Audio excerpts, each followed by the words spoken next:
Estamos de volta, senhores. Segundo bloco, segunda parte da nossa aula. Professor, quais são as únicas duas exceções, então, nas quais, por conta do regime de bens, eu não vou precisar da vênia conjugal se eu for praticar um dos atos do 1647? Quais são as duas hipóteses? A primeira hipótese está na própria cabeça do artigo 1647 do Código Civil. Se você for casado no regime da separação absoluta de bens. Se você é casado no regime da separação absoluta de bens, você não precisa da vênia para a prática do ato da vida civil. Então, em todas aquelas hipóteses lá do 1647, se você é casado em separação absoluta, você praticará o ato sozinho. Beleza.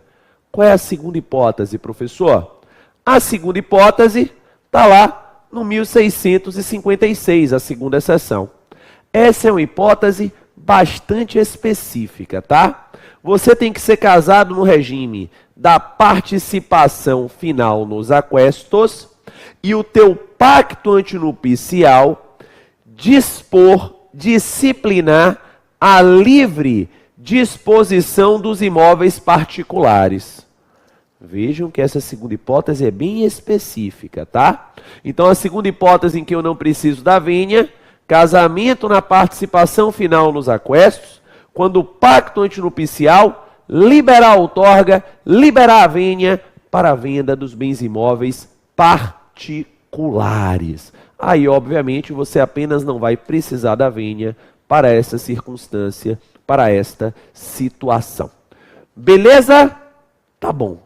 Em todas as demais circunstâncias do casamento, em sendo necessário a prática do ato de uma das hipóteses do artigo 1647, você vai precisar da outorga, você vai precisar da vênia. Ok, vamos adiante. Professor, e se meu cônjuge estiver impossibilitado de consentir? Imagine você, Luciano, que minha esposa está em coma. Eu preciso vender um imóvel para custear o tratamento dela. E eu não consigo, porque para vender o imóvel ela tem que autorizar e ela está em coma. Ou ainda, Luciano, imagine que o meu marido está denegando essa venda sem motivo justo, por um mero capricho. O que fazer nestas circunstâncias? A saída está no 1648. Se a negativa é sem motivo justo, ou ainda, se for impossível concedê-la, então se a negativa é por motivo justo, ou ainda for impossível concedê-la, está lá no 1648, nestas circunstâncias, nestas hipóteses, o juiz poderá suprir a outorga. Então aí você vai requisitar ao magistrado que ele supra a autorização. Vai pedir um alvará ao magistrado, ou uma ação de suprimento judicial, se você preferir. Mesmo, não é só muda o nome aí, a ação é a mesma. Beleza. Professor, e se na minha prova, e essa foi a questão que caiu por duas oportunidades, e se na minha prova aparecer a prática de um dos atos do 1647, sem a outorga, sem a vênia? Então apareceu lá na prova a prática de um dos atos do 1647, sem outorga, sem a vênia, era necessária a vênia, era necessária a outorga, e o sujeito praticou esse ato sem outorga, sem a vênia. E aí, Luciano? Qual será a consequência jurídica da ausência da outorga? Quem nos diz é o 1649. Anulação do ato, no prazo decadencial de até 2 anos, após o término da sociedade conjugal. Então, anulação do ato, no prazo decadencial de até 2 anos, após o término da sociedade conjugal. Essa será a consequência da ausência da vênia conjugal. Eu aqui gostaria de lhe chamar a atenção para duas coisas bem importantes, tá? Primeira coisa bem importante é a seguinte: olha, Se o ato é anulável, diz o 1649, se ele é anulável, ele pode ser convalidado. Todo ato anulável pode ser convalidado. Beleza. É por isso que o parágrafo único me diz lá: a aprovação torna válido o ato, desde que ela seja feita por instrumento público ou particular autenticado. Desde que seja feita por instrumento público ou particular autenticado, a aprovação tornará o ato válido. Beleza. Segunda dúvida. Luciano, o Código Civil diz que o ato é anulável, o ato sem a vênia conjugal é anulável, mas eu tenho a impressão que eu já ouvi dizer alguma coisa sobre ineficácia. Se liga. O STJ tem entendimento específico no que tange a ausência da vênia conjugal no contrato de fiança. Então, o STJ tem entendimento específico no que tange a ausência da vênia conjugal no contrato de fiança. Para o STJ, a ausência da vênia conjugal no contrato de fiança gerará ineficácia total da garantia. Use desta informação com inteligência para a sua prova. Então, se a prova pergunta de acordo com o Código Civil, você já sabe. A ausência da vênia, em qualquer hipótese, gerará anulação do ato até 2 anos após o término da sociedade conjugal.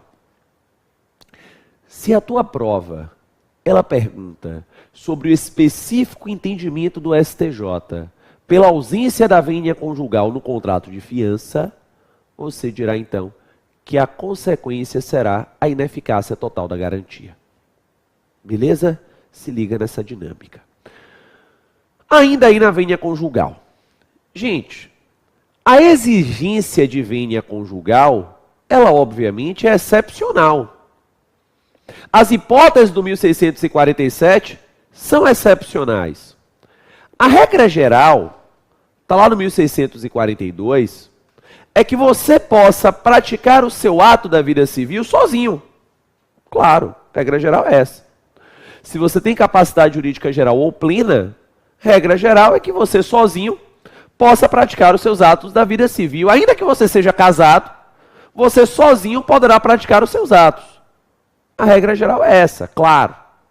Você sozinho poderá, inclusive, isso já foi questão de prova, independentemente do regime de bens, independentemente da autorização do outro cônjuge. Então você sozinho poderá até mesmo, independentemente do regime de bens, independentemente da autorização do outro cônjuge, comprar, ainda que a crédito, as coisas necessárias à economia doméstica. Obter, ainda que por empréstimo, as quantias que a aquisição dessas coisas possa exigir. É possível. É possível. Então eu posso sozinho, independentemente do regime de bens, mesmo sem autorização do outro cônjuge, passar o mercado no cartão de crédito. Sem problema nenhum. Posso fazer isso. Sem problema. Detalhe. No que tange a essas dívidas contraídas para a manutenção do lar, para a manutenção da economia doméstica, os cônjuges, os companheiros, independentemente do regime de bens, se obrigam de forma solidária. Responsabilidade civil solidária. Galera, olha só. Solidariedade, diz o artigo 265, das duas uma. Ou decorre da lei, ou decorre da vontade. Está lá no 265. Solidariedade das duas uma, ou decorre da lei, ou decorre da vontade. Então a solidariedade ou vai ser uma solidariedade legal, ou vai ser uma solidariedade convencional. Beleza? No caso aí, é uma solidariedade legal. Pois bem, feita essa digressão acerca da legitimação, digressão esta que já nos serviu a estudar a vênia conjugal, tema de famílias, que está dentro da minha análise aqui com vocês, né? Eu estou com parte geral famílias e sucessões, tema que já caiu na prova 2 vezes. Então, estudar a vênia conjugal, eu retorno ao tema capacidades para conversar com os senhores sobre um tema que também já caiu por algumas oportunidades na prova, tema que teve reforma legislativa, inclusive recente, que são as incapacidades, tá? Vamos trabalhar com as nossas incapacidades. Então vamos tratar das incapacidades. Este é o tema que nós vamos abordar a partir de agora. Recordando de logo para você que, como já consignado no bloco anterior, eu creio que neste bloco também, quando eu falo de incapacidade, eu estou a tratar de um abrandamento, estou a tratar de uma mitigação da capacidade de fato, porque a capacidade de direito, ela não pode ser mitigada, ela não pode ser abrandada. Olha só, gente, as incapacidades, elas se dividem em 2 mundos, tá? Nós temos incapacidades absolutas e temos incapacidades relativas. 2 mundos, absolutas e relativas. Beleza. Tanto as incapacidades absolutas como as incapacidades relativas, elas foram objeto de uma reforma legislativa recente. Reforma legislativa recente, através da Lei 13.146 de 2015. Lei 13.146 de 2015, que é carinhosamente chamada aí, né? Há 2 nomenclaturas costumam ser utilizadas, de EPD, Estatuto da Pessoa com Deficiência, ou, se você preferir, LBI, que é a Lei Brasileira de Inclusão, tá? Então, EPD, que é o Estatuto da Pessoa com Deficiência, ou LBI, que é a Lei Brasileira de Inclusão. Beleza? Olha só, essa reforma legislativa, ela adveio para o Brasil para resolver um problema legislativo histórico, velho, que nós temos neste país. Nós, no Brasil, equivocadamente, historicamente, confundíamos incapacidade com deficiência.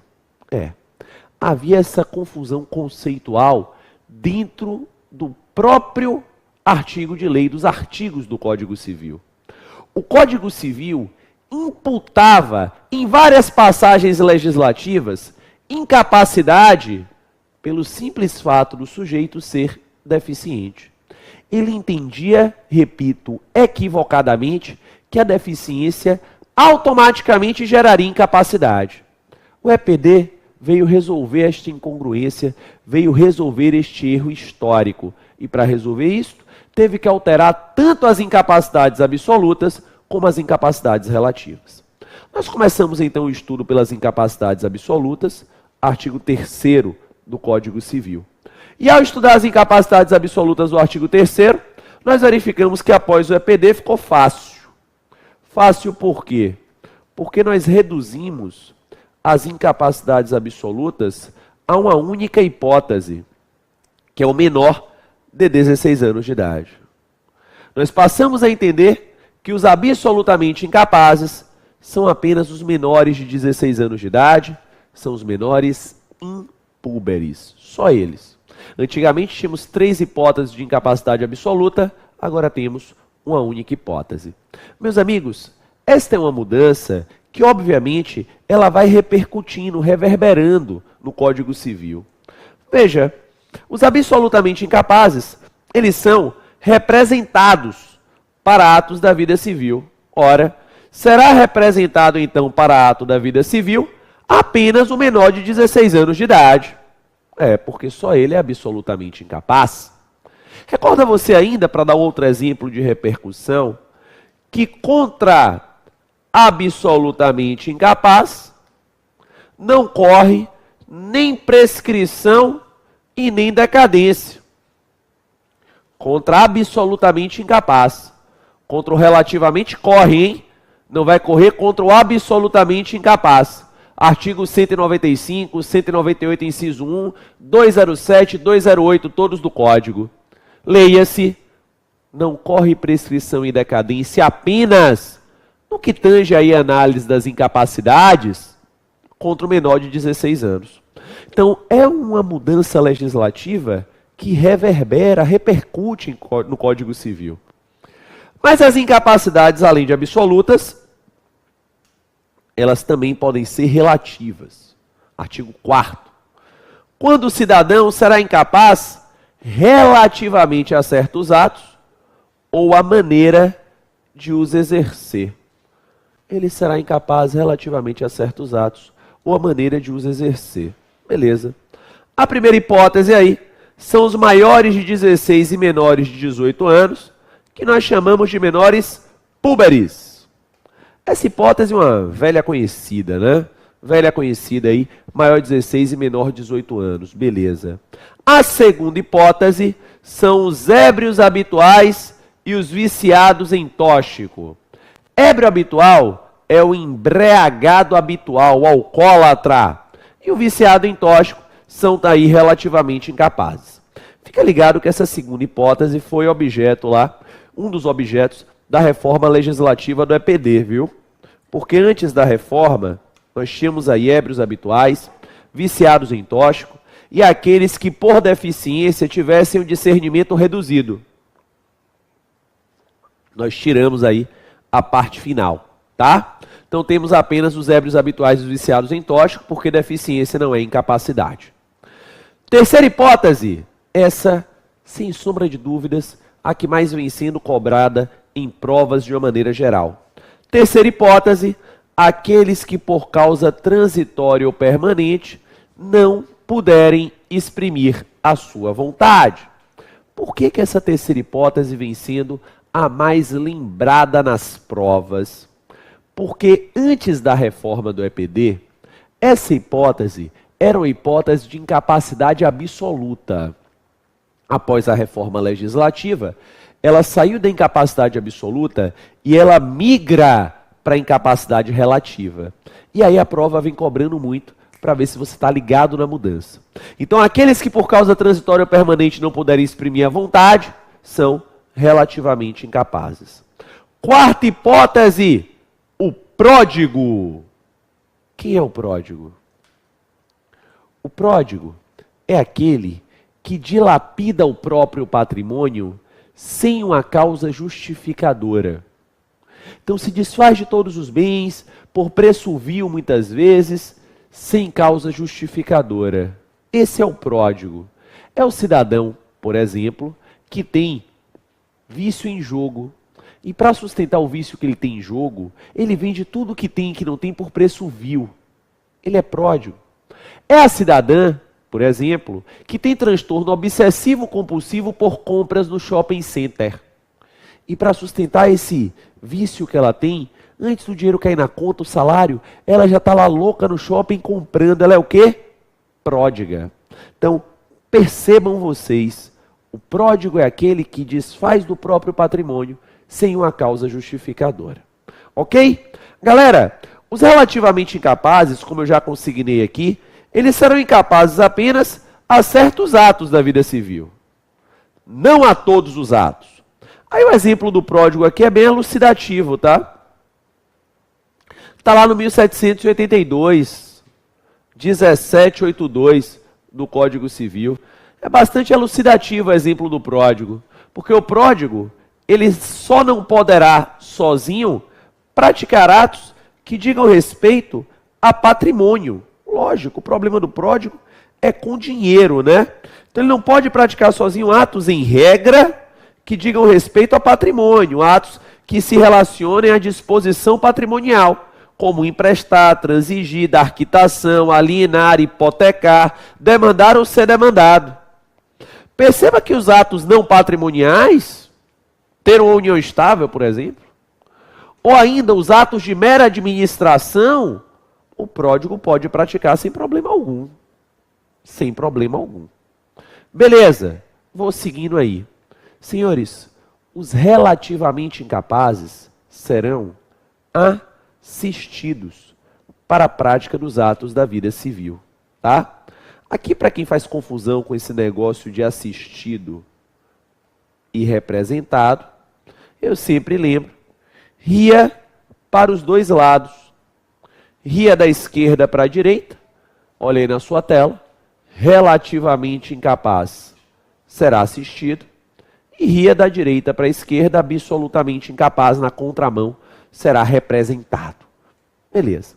Recorda você ainda que no direito brasileiro, a idade senil, a senilidade, não é sinônimo de incapacidade. Então esse papo de que, vamos interditar meu pai, por quê? Porque tá velhinho, é balela. O fato de meu pai estar velhinho não quer dizer que ele tem que ser interditado. Se ele estiver com a idade avançada, mas no pleno gozo de suas faculdades mentais, ele não deve ser interditado. Seguramente que não. A senilidade por si só não gerará interdição. Beleza? Claro que, se com a idade senil vier uma doença incapacitante, um Alzheimer avançado, uma demência senil avançada, o sujeito será incapacitado. Não pela idade, mas sim pela patologia. Se ele não tiver a idade avançada e tiver a patologia, também vai ser interditado, porque ele perdeu o poder de autodeterminação no direito. Beleza? Mas, Luciano, eu achava que já havia lido algo no Código Civil dizendo que o maior de 70 anos seria incapaz. Não há isso no Código. O que nós temos no Código, e foi objeto da prova da FGV em 2010, no primeiro ano que a FGV aplicou prova da OAB, o que nós temos no Código, artigo 1641, inciso 2, 1641, inciso 2, é a imposição do regime da separação obrigatória para o maior de 70. Isso nós temos no Código. Imposição do regime da separação obrigatória para o maior de 70, isso nós temos no Código, de fato, tá? Isso não é incapacidade, não. Tanto é que o maior de 70 anos pode ser presidente do país. Aliás, o presidente hoje em exercício tem mais de 70, tá? Isso não é incapacidade. Isto é apenas uma norma protetiva ao patrimônio do idoso. Só isso. Norma protetiva ao patrimônio do idoso. Só.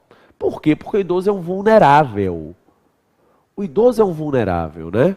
E se ele é um vulnerável, nós temos que protegê-lo. É medo do golpe do baú. Gente, olha só. Vulnerabilidade não é incapacidade, viu? Que fique claro. Vulnerabilidade não é incapacidade, tá? Para você entender, o consumidor, por exemplo, é vulnerável e não é incapaz. Eu sou consumidor, não sou incapaz, mas sou vulnerável. Tanto é assim que eu tenho uma normatização protetiva, que é o Código de Defesa do Consumidor. Beleza? Vamos seguindo aí. Olha só. A incapacidade, ela findará junto com o seu fato gerador, tá? A incapacidade, ela finda, ela termina junto com o seu fato gerador. Veja, se a questão é de idade, quando o sujeito completar 18 anos. Se a questão é de uma patologia qualquer, quando o sujeito vier a se restabelecer. Mas há uma outra forma, outra maneira de findarmos a incapacidade, que é a nossa emancipação. Emancipação. Vamos então estudar este tema a partir de agora. Tema-chave da prova, já caiu mais de 4 vezes na prova da OAB o tema emancipação. É um tema de grande incidência, que está disciplinado no artigo 5º, parágrafo único do Código Civil. Luciano, o que é que eu devo entender por emancipação? A emancipação é a antecipação da capacidade plena. Então, a emancipação é a antecipação da capacidade plena. É um ato irrevogável, é um ato irretratável. Ato irrevogável, ato irretratável, é uma via de mão única. Mão única, uma vez emancipado, você a priori não retornará à sua condição de incapaz. Então, emancipação é antecipação da capacidade plena, irrevogável, irretratável, e acontecerá, senhores, poderá se dar através de 3 situações, 3 espécies emancipatórias previstas no Código, tá? Emancipação voluntária, emancipação judicial e emancipação legal. Voluntária, judicial e legal. Eu vou começar com a nossa emancipação voluntária. É a primeira espécie. Emancipação voluntária. Quando eu terei a minha emancipação voluntária? Toma nota aí. É aquela conferida por ambos os pais, ou um deles na falta do outro. Então, aquela conferida por ambos os pais, ou por um deles na falta do outro. A menor, com ao menos 16 anos completos, através de escritura pública, independentemente de homologação judicial. Então, concedida por ambos os pais, ou por um deles na falta do outro, a menor com ao menos 16 anos completos, através de escritura pública, independentemente de homologação judicial. Esta é a nossa emancipação voluntária. Beleza. Acerca desta emancipação voluntária, algumas dúvidas de prova. Primeira dúvida de prova. Professor, imagine que os pais são divorciados entre si, Luciano. Os pais são divorciados entre si e o menor está sob a guarda unilateral de um deles. E aí, professor? O outro vai ter que autorizar a emancipação voluntária? Vai. Toma nota aí. Ainda que o menor esteja sob a guarda unilateral de um dos pais, o outro haverá de autorizar a emancipação, pois a guarda não põe fim ao poder familiar. Guarda não põe fim ao poder familiar. Então, ainda que o menor esteja sob a guarda unilateral de um dos pais, o outro tem que autorizar a emancipação, pois a guarda não põe fim ao poder familiar. Beleza? Ok? Certa feita o aluno me mandou lá no plantão de dúvida, mas professor, quando eu tomei nota aqui no conceito, e eu li na lei, está lá também, eu vi que a emancipação voluntária é aquela concedida por ambos os pais, ou por um deles na falta do outro, é verdade. E você narrou na aula, professor, que se os pais forem divorciados e o menor estiver sob a guarda unilateral de um deles, o outro tem que autorizar na voluntária. Eu respondi, é verdade também. Professor, quando então eu terei a emancipação voluntária conferida por apenas um dos pais? Nessa hipótese em que a lei diz um deles na falta do outro. Isso acontecerá, gente, quando um dos genitores estiver completamente impossibilitado de exercitar o poder familiar. Porque se um dos genitores estiver completamente impossibilitado de exercitar o poder familiar automaticamente concentrará na mão do outro. É automático, tá? É automático.